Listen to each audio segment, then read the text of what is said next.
So இவங்களுடைய கர்மா அப்படிங்கிறதுமே பாத்தீங்கன்னா இந்த யாரா இருந்தாலும் டைரக்ட் டு டைரக்ட் தப்புனா தப்பு தான் அப்படின்ற மாதிரி ஒரு ஸ்ட்ரைட் ஃபார்வர்ட் கேரக்டர் அப்படின்றது வந்து இவங்க கிட்ட இருக்கும்.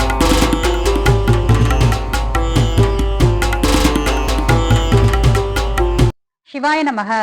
அனைத்து சகோதர சகோதரிகளுக்கும் எனது அன்பான வணக்கம். நான் ஜோதிடர் எஸ்.கே. வாணி சுந்தரராஜன். இந்த பதிவுல நம்ம எதை பத்தி பார்க்க போறோம் அப்படின்னு பாத்தீங்கன்னா, பூசம் நட்சத்திரத்தில் பிறந்தவர்களுடைய பிறப்பின் ரகசியம் என்ன, பலம் பலவீனம், அவர்களுக்கு நடக்கக்கூடிய தசாக்கள் என்ன, பூசம் நட்சத்திரத்தில் பிறந்தவர்கள் வழிபடக்கூடிய தெய்வங்கள் என்ன அப்படின்றத பத்தி தான் பார்க்க போறோம்.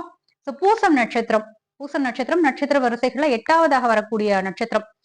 பூச நட்சத்திரத்தோட 4 பாதங்களுமே பாத்தீங்கன்னா கடக ராசியில வரும்.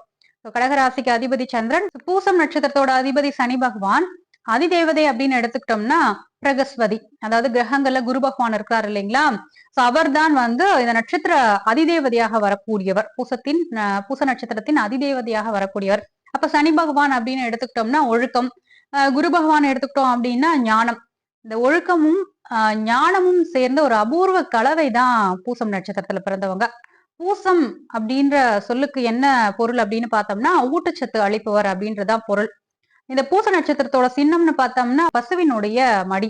ஒரு தாய் எப்படி தன்னுடைய குழந்தைக்கு பால் கொடுத்து வளர்க்கின்றார்களோ, சோ அதே மாதிரி இந்த பூசம் நட்சத்திரத்துல பிறந்தவங்க அன்பாக இருக்கட்டும், அறிவாக இருக்கட்டும், உணவாக இருக்கட்டும், மத்தவங்களுக்கு கொடுத்து அதுல வந்து சந்தோஷம் காண்பவர்களா இருப்பாங்க.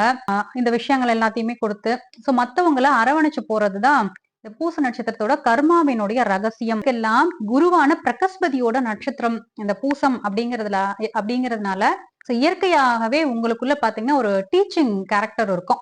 மத்தவங்களுக்கு அழகா எடுத்து சொல்லி சோ அவங்களுக்கு வழிகாட்டியா ஒரு கைடன்ஸ் கொடுக்கக்கூடிய இடத்துல நீங்க இருப்பீங்க. அதாவது ஒரு விஷயத்த நீங்க சொன்னீங்க அப்படின்னா அதுல கண்டிப்பா ஒரு நியாயம் இருக்கும். சனி பாத்தீங்கன்னா சோ உங்களுடைய நட்சத்திர அதிபதி இல்லைங்களா, சனி பகவான் உங்களுடைய நட்சத்திர அதிபதி. அதே மாதிரி பாத்தீங்கன்னா கர்மகாரகன். சனி பகவான் அப்படின்னாலே உழைப்பு தான். அதாவது கடமையை செய், பலனை எதிர்பார்க்காதே அப்படின்ற வார்த்தைக்கு சனி பகவான் தான் காரக கிரகம் இல்லைங்களா. அப்படின்னா ஒரு சிலர் பாத்தீங்கன்னா மிகப்பெரிய ஒரு தொழில் சாம்ராஜ்யத்தையே உருவாக்கியிருப்பாங்க. இவங்களுடைய கர்மா அப்படிங்கிறதுமே பாத்தீங்கன்னா இந்த சாம்ராஜ்யத்தை உருவாக்குறது அப்படிங்கிற விஷயம்தான். பூசம் பாத்தீங்கன்னா உலகத்துல இருக்கக்கூடிய இந்த தர்ம வழிகளை பின்பற்றதா இருக்கட்டும், தர்மத்தை நிலைநாட்டுறதா இருக்கட்டும், அதே மாதிரி ஒழுக்கத்தை கடைபிடிக்கிறது, போதிக்கக்கூடிய விஷயம், இதற்காகவே பிறந்திருக்கக்கூடிய ஒரு நட்சத்திரம்